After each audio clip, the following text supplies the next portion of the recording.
हाय दोस्तों, मैं हूं विशाल। आप है गेप्स एंड रील्स पे। और आज सुसाइड स्क्वाड का ट्रेलर लॉन्च हो चुका है, तो उसी को लेके थोड़ी डिस्कशन हमने सोचा आपके साथ कर ही लें।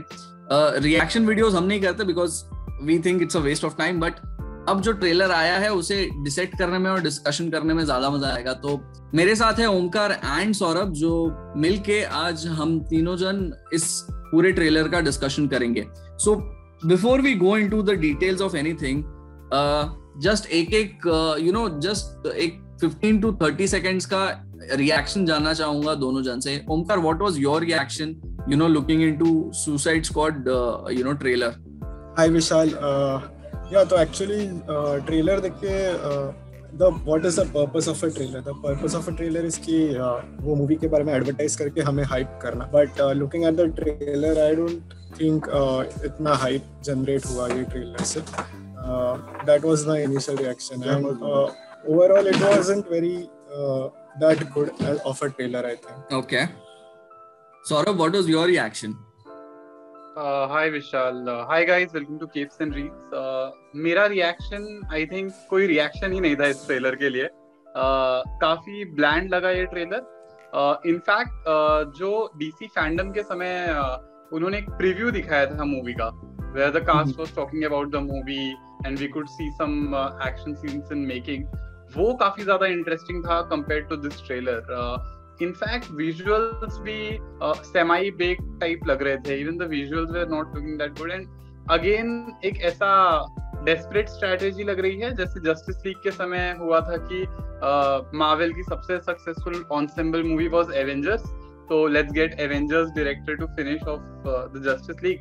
वैसे ही इस बार भी लग रहा है कि Marvel की dysfunctional team Guardians of Galaxy वाली मूवी बनाई थी जेम्स गन ने, तो let's get the same director and let's attract that kind of audience. Yeah, that would be my reaction. Actually very well summed, मुझे भी देख के वही लग रहा था कि यार जैसे आपने बोला कॉमिकॉन का या जो इसके पहले डीसी फैंडम का जो इवेंट हुआ था, उसमें जब इन्होंने कैरेक्टर्स को इंट्रोड्यूस किया था तब ज्यादा एक्साइटिंग लग रहे थे। अब जब एक ट्रेलर, या तो मे बी ट्रेलर कट जिस हिसाब से किया गया है वो थोड़ा सा वैसा लग रहा है।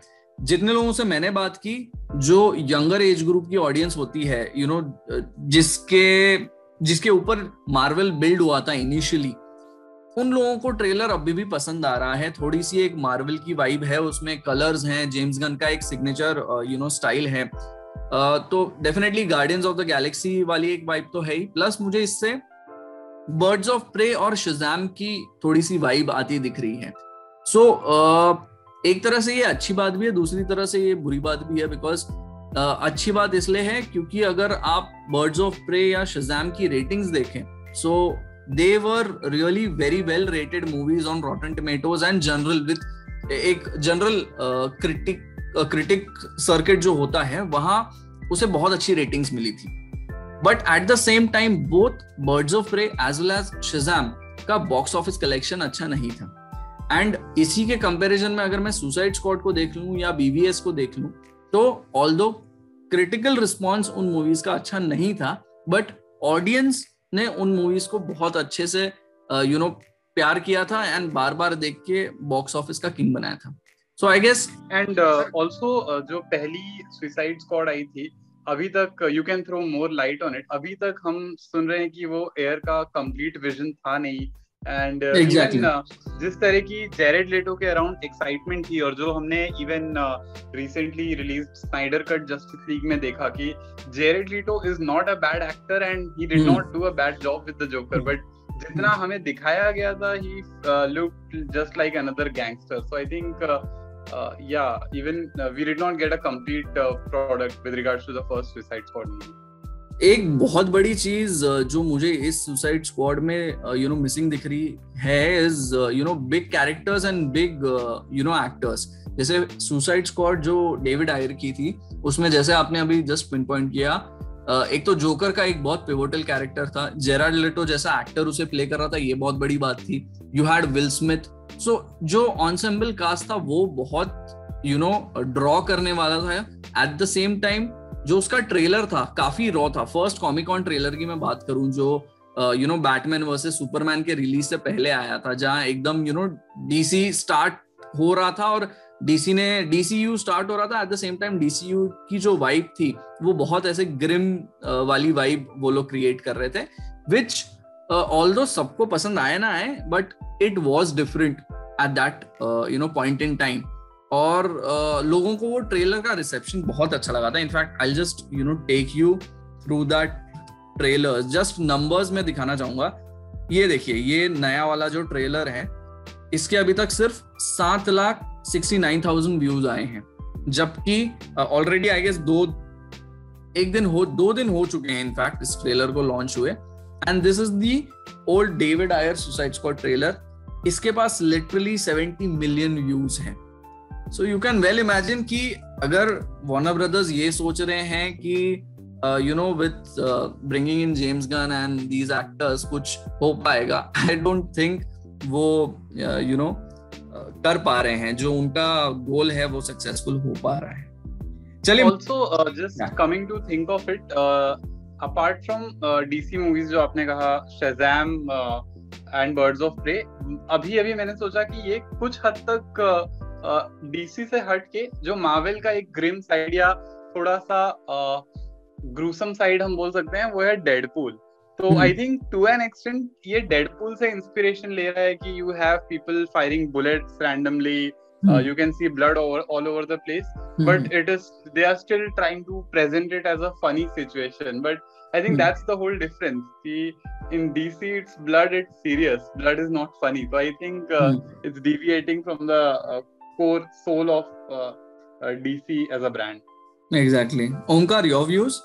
हाँ, तो एक्चुअली मुझे ऐसा लग रहा है कि जेम्स गन को लेके वो लोग अपना खुद एक guardians of the Galaxy type vibe लाना चाहते थे, बट अगेन वो दिख रहा नहीं है। In fact it feels more like the same situation where Joss Whedon was brought in Justice League and उसने उसको अवेंजर्स टाइप वाइब देने का एंड बहुत मिजरेबल फेलियर हो गया। तो वैसे ही ये ट्रेलर से अभी तक तो लग रहा है। ऑब्वियसली वी डोंट नो कि फाइनल प्रोडक्ट क्या है, no one has seen. Suicide Squad पहले वाला उसका ट्रेलर्स बहुत अच्छे थे, लेकिन फाइनल प्रोडक्ट बहुत शिट निकला। तो इसमें we have no idea, maybe the final product would be very good, whereas the trailers were sort of lackluster या boring. So let's see, but so far it is not the type of trailer which should have started the trend of Suicide Squad. मतलब ये first trailer ही इतना अगर boring या hype generate नहीं कर पाया, तो आगे के ट्रेलर्स भी शायद नहीं कर पाएंगे, ऐसा लग रहा है। प्रॉब्लम यही है कि in spite of them bringing all the big guns in the trailer, so trailer में उन्होंने मिस्टर शार्क की एंट्री दिखा दी, ट्रेलर में उन्होंने वो लास्ट में एक स्टारफिश वाला जो कैरेक्टर है स्टारो, उसकी एंट्री दिखा दी। In spite of having such big things in the trailer, still views उतने नहीं आ रहे। डिस्कशन जितना होना चाहिए, इससे कहीं गुना ज्यादा डिस्कशन फर्स्ट सुसाइड स्क्वाड के वक्त हुआ था, when in the end Joker आता है played by Jared Leto. So correct, and I think ये जो कैरेक्टर्स अभी इंट्रोड्यूस करे वो भी they are not very big और पॉपुलर कैरेक्टर्स ऑफ डीसी। तो जनरल ऑडियंस को बिल्कुल भी पता नहीं है कौन कैरेक्टर्स आ रहे बीच में, एंड फर्स्ट सुसाइड स्क्वाड से तो बिल्कुल भी रिलेशन नहीं है। तो ऐसा भी नहीं कि वो उधर से कंटिन्यू कर रहे। तो there should have been some introductory trailer just of these characters, जिसमें सिर्फ इनको इंट्रोड्यूस कराया गया है, बट इसमें ऐसा फील करे एज इफ इनके ऑलरेडी सोलो मूवीज आ गए एंड अभी ये टीम अप हो रहे। एग्जैक्टली, जनरल ऑडियंस को आई थिंक बहुत कंफ्यूजिंग लगा रहेगा ये ट्रेलर की what exactly is happening. Only Harley Quinn has been the focal point, तो वो एक कॉमन थ्रेड है जो जनरल ऑडियंस को सिर्फ भाएगा, but otherwise I don't think general audience को इसमें कुछ समझा रहेगा ये ट्रेलर से। हार्ली क्विन की भी बात करते हैं तो हार्ली क्विन का मुझे played by the same actor, this feels like a third iteration. यानी आपने जो सुसाइड स्क्वाड में 1 में हार्ली क्विन को देखा था, that was a completely different Harley Quinn. आपने जो बर्ड्स ऑफ प्रे में हार्ली क्विन को देखा वो completely अलग थी, और अब जो हार्ली क्विन दिख रही है वो completely अलग है। So I really don't know, although Margot Robbie को कहा जाता है कि she is the perfect Harley Quinn, but कौन सा इटरेशन आगे लेके जाना चाह रहे हैं, क्या कैरेक्टर डेवलप करवाना चाह रहे हैं, किस कैरेक्टर को प्लेस करवाना चाह रहे हैं, आई फील DCEU या Warner Brothers are still confused in the kind of messaging that they want to put out. मुझे पता नहीं क्यों ऐसा लग रहा है कि ये Birds of Prey and Shazam की तरह एक रिपीट होगा, जहां they'll make a movie, they'll end up making a movie, but box office पे या जो उनकी अभी की स्ट्रैटेजी है दैट दे आर स्ट्रैटेजाइजिंग की नंबर्स बढ़ जाएं HBO मैक्स के, उस पे कितना असर दिखा पाएगा, I really doubt. And this movie is supposed to be released by August, so अगस्त तक तो जैसे अभी देखा जा रहा है Godzilla versus Kong is making a lot of money outside US, specially in China. So the Chinese box office has now stabilized. वो पहले जितना वहां के बॉक्स ऑफिस पे नंबर्स दिखते थे वापस आ गए हैं ऑलमोस्ट 90% तक। अगस्त तक हो सकता है जब US में भी सबको वैक्सीनेशन लग जाए तो वहां के भी जो सिनेमा हॉल्स हैं जो ऑलरेडी अभी थोड़ी रिकवरी फेज पर हैं वो पूरी तरह रिकवर हो जाए। उस सिचुएशन में we can expect at least 70% of the revenues जो पहले हुआ करते मूवीज के। तो क्या तब सुसाइड स्क्वाड कमाल दिखा पाएगी? I think that is a big question. Just going back to the character of Harley Quinn, तो आपने एकदम सही बोला कि DC बहुत ही ज्यादा या वार्नर ब्रदर्स बहुत ही ज्यादा कंफ्यूज है कि उसे कैसे दिखाना है, बिकॉज आई थिंक समवेयर वो उतने ब्रेव नहीं है कि उस कैरेक्टर्स को उसके ओरिजिनल फॉर्म में दिखा सकें। कि एयर के वर्जन में आई थिंक एक सीन था जो डिलीट कर दिया गया था फाइनल कट में से, जिसमें just to impress Joker she kills a random guy on the road. And I think this scene was deleted from the main cut. Even her interaction with Batman, she was shown as a person who is ready to commit evil for Joker. But I think it's because you have cast a popular actor with which you want to continue for a long time. DC is not really ready to or really that brave to show that character in that gruesome form. कि हाँ ये character actually बुरा character है, but जो कहीं बीच में है। I think DC उसको एक हीरो की तरह दिखाने की कोशिश कर रहा है ज्यादा। Exactly. Omkar, anything you want to add? I think वो Margot Robbie, they are stuck with Margot Robbie because Margot Robbie has made such an impression as Harley Quinn कि अभी they are now indistinguishable from each other. I mean Margot Robbie has been born for playing Harley Quinn. So वैसे she is the perfect fit for Harley Quinn, but what is DCEU trying to do with Harley Quinn, वो एक doubt अभी भी लग रहा है। जैसे justice league के आई थिंक लास्ट सीन में जो नाइटमेयर सीक्वेंस है उसमें बैटमैन जोकर को बोलता है कि Harley Quinn died saying to kill you whenever I get the chance. I think ऐसे कुछ तो बोलता है वो। तो somehow the arc will be that Harley Quinn is going to transform into somewhat of a side hero या a hero who will fight alongside Batman maybe. तो I think वो डायरेक्शन में उसको लेके जा रहे ऐसा लग रहा है मुझे, but we don't know. You don't know really WB के दिमाग में क्या चल रहा है। They are one of the most confusing people. Finally coming and yes, maybe Snyder के दिमाग में ये चल रहा है, WB शायद दूसरे डायरेक्शन में लेके जाना चाहता हूँ। We don't know. We actually don't know कि क्या होने भी वाला है। Coming on to the last question then, how exactly it compares to the legacy जो अभी तक बनाई है DCU ने। डेविड आयर का सुसाइड स्क्वाड हो जाए या इसके पहले जितनी मूवीज हो जाए, how do you think audience reception भी कैसा हो गया and exactly how different it is? Okay, I will start with the positive first because ऐसा लग रहा है कि हम सिर्फ इस ट्रेलर की बुराई कर रहे हैं। So I think one good thing would be when you are making a dark film, that doesn't mean कि आपको लाइट्स बंद करके उससे शूट करना है या हर सीन अंधेरे में होना चाहिए। That was one big problem with Air's version.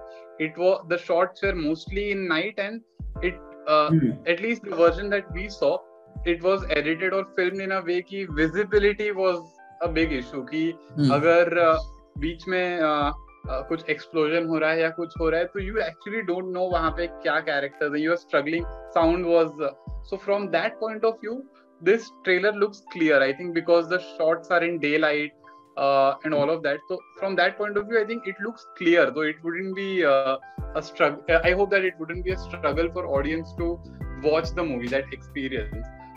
But one comparison is in terms of star cast or in terms of characters. जैसा ओमकार ने starting में बताया, इन characters को कोई नहीं जानता है and क्योंकि सुसाइड स्क्वाड का मूवी के पहले एक ही हमारा इंप्रेशन था, एक एनिमेटेड फिल्म थी, वो भी restricted to DC fans. It was called Assault on Arkham. जिसमें हमें सुसाइड स्क्वाड से इंट्रोड्यूस किया गया था. And a character like Deadshot is a very popular character जो विल स्मिथ ने प्ले किया था. अब they have brought Idris Elba and playing a similar character जिसका नाम भी किसी को नहीं पता, ब्लड स्पॉट इस तरह से कुछ है. तो ऐसा लग रहा है कि लाइक टू लाइक रिप्लेसमेंट कर रहे हैं, which is little sad to see कि आप एक ब्लैक एक्टर की जगह दूसरी ब्लैक एक्टर को ला रहे हो just to make a like to like replacement. Rather they could have continued with the brand जो विल स्मिथ ने एस्टैब्लिश किया था. सिमिलरली रॉक की जगह शार्क को लेकर आ गए, two characters who are violent, who don't look like human beings. तो अगेन क्रॉक को भी लोग थोड़ा जानते थे एनिमेटेड सीरीज से कि he is one of the Batman villains. या शार्क के बारे में nobody knows. So then again a typical James Gunn thing कि गार्डियंस ऑफ गैलेक्सी में ही ब्रॉट बटिस्टा, तो यहाँ पे he wanted a popular wrestler, so is brought in John Cena. So yeah, I don't think it's difficult to form an opinion, but definitely it's difficult to relate or get attracted to this trailer. In fact, एक बहुत complicated या एक बहुत paradoxical चीज बताऊं तो part 1 में जब मिस्टर शार्क नहीं आया था तो they were saying कि उसका एनिमेशन करना बहुत डिफिकल्ट पड़ता, एंड एग्जैक्टली पार्ट 2 में आप वही चीज ला दे रहे हो. दूसरी चीज, आई थिंक जब इद्रिस अल्बा को कास्ट किया गया था, he was supposed to replace Deadshot, I mean Will Smith as Deadshot, but बाद में लोगों का गुस्सा इतना था या इंटरनेट पे चीजें इतनी थी, they sort of figured out कि डेडशॉट को हम रिप्लेस नहीं कर सकते. विल स्मिथ ने वो कैरेक्टर को ओन कर लिया है, एंड बाद में विल स्मिथ की शायद डेट्स नहीं अवेलेबल थी, so they went on with Idris Elba as well as with a different character altogether. So that is the story here. Omkar, what do you feel? क्या होगा? I think पहला वाला Suicide Squad था, उसके 3 trailers आए थे and all 3 were mind blowing trailers. वो पहले वाला जो था I think वो क्वीन का Bohemian Rhapsody सॉन्ग के ऊपर था, and that just blew everyone away. मतलब everyone expected so much from that movie. उसका हाइप बहुत ज्यादा था, बट आई थिंक जब वो मूवी एडिटिंग के लिए वार्नर ब्रदर्स ने देखा कि ट्रेलर्स इतने अच्छे थे, तो उन्होंने सारा मूवी का एडिटिंग का काम वो ट्रेलर वाले स्टूडियो को दे दिया. And there they made the mistake where the editing studio ने बहुत गंदे वे में वो मूवी को एडिट किया. At least that's what we have been told. And David Ayer भी आई थिंक ट्विटर पे वही बोलता है कि उसका कट बहुत अलग है, जस्ट लाइक स्नाइडर कट, उसका भी कट बहुत अच्छा है.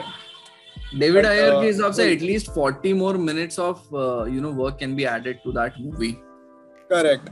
So maybe वो भी अच्छा मूवी रहा रहेगा, but the version we got to saw wasn't that great जितना ट्रेलर्स से हमें लग रहा था. So hope so ये मूवी exact opposite है, ट्रेलर्स खराब रहेंगे लेकिन मूवी बहुत अच्छा रहेगा and it will blow us away. So let's see. मेरा भी almost similar opinion है कि बहुत बार ऐसा होता है कि ट्रेलर खराब होने के बावजूद मूवीज बहुत अच्छी निकल के आती है. सो लेट्स होप, बिकॉज मैंने शज़ाम देखी, मैंने बर्ड्स ऑफ प्रे देखी, मुझे दोनों मूवीज एवरेज लगी थी वन टाइम वॉच के लिए, and for sit back relax करके आराम से एक मूवी एंजॉय करने के लिए ये मूवीज अच्छी हैं. But these are not movies जो आपके साथ हमेशा रह जाएंगी. For example they are Dark Knight, और they are not like Watchman, और they are not like even for that matter any Marvel movie. At the same time they are not path breaking movies. So for example, although Deadpool को मैं ये नहीं बोलूंगा कि ऐसी movie है कि यार एकदम पाथ ब्रेकिंग है, बट जो जिसे आप बार बार एंजॉय कर सकते हो, बट जब वो आई थी back then it was a path breaking movie, क्योंकि तब किसी ने ऐसे फोर्थ वॉल ब्रेक करके कुछ किया नहीं था. सो अब when we are 10 years, और ये सारी चीजें इनिशियल फेज में जब कोई भी चीज रहती है, कमोडिटी रहती है, तब अच्छा लगता है. फॉर एग्जांपल जब डेडपूल और ये सारी मूवीज आ रही थी, तब कॉमिक बुक्स ने जस्ट स्टार्ट किया था अपने पंख फैलाना. अब कॉमिक बुक मूवीज लिटरली एक साल में 8 से 10 कॉमिक बुक मूवीज आ रही हैं. So being innovative and being different is very difficult. I don't know how it will survive, but let's hope for the best. और hope करते हैं कि DC जिस डायरेक्शन में जा रहा है, जिस डायरेक्शन में वो लेके जाना चाहते हैं, it's fruitful. Because DC के लिए एक और चीज जो आपको समझनी पड़ेगी is DC is open to experimentation. और I just hope that this experiment works for them. Many experiments will not work. Some will work like Joker and Aquaman. So I hope that although trailer इतना अच्छा नहीं है और the numbers are speaking for themselves. Numbers इतने ज्यादा इस trailer के नहीं है, ना कि ये ट्रेलर कोई डिस्कशन जनरेट कर रहा है. So even जिन लोगों ने देख लिया, एक बार देख के बस हो गया. Nobody is talking about it. The worst thing that can happen to a movie's trailer और द हाइप इज कि उसके बारे में बुरा नहीं बोले या अच्छा नहीं बोले, उसके बारे में बात ही नहीं करें. सो सबसे बुरी चीज तो मुझे सुसाइड स्क्वाड के लिए लग रही है, लोग उसके बारे में बात ही नहीं कर रहे हैं. अगर बुरा ही करते तो वो भी अच्छा होता है एक तरह से, बट बात ही नहीं कर रहे. एंड आई थिंक जैसे MCU फिलर मूवीज बहुत रिलीज करता है, बट एटलीस्ट अगर ये filler movie, we know it is going to be a filler movie, but at least it should be a good filler movie, not a bad filler movie. That is what we expect from DCEU. Let's hope. तो ये था हमारा view suicide squad को लेके and the new trailer को लेके. Comments में हमें बताना ना भूले आपको नया ट्रेलर कैसा लग रहा है, and we will keep doing such podcast. अगर आपको अच्छा लगे तो डेफिनेटली हमें कमेंट्स में बताइएगा आपको ये पॉडकास्ट कैसा लगा, और आगे आप हर संडे किस मूवी के बारे में या किस टॉपिक के बारे में पॉडकास्ट सुनना पसंद करेंगे. हम 30 सेकेंड्स रिव्यू भी करते हैं जिसमें आपको बहुत कम टाइम में हम नई मूवीज के बारे में बता सकेंगे, and there are many more things that you can watch on this channel. So stay tuned. आ गए हैं तो एक्सप्लोर कर लीजिए. Thanks for watching. Thank you Omkar. Thank you Saurabh.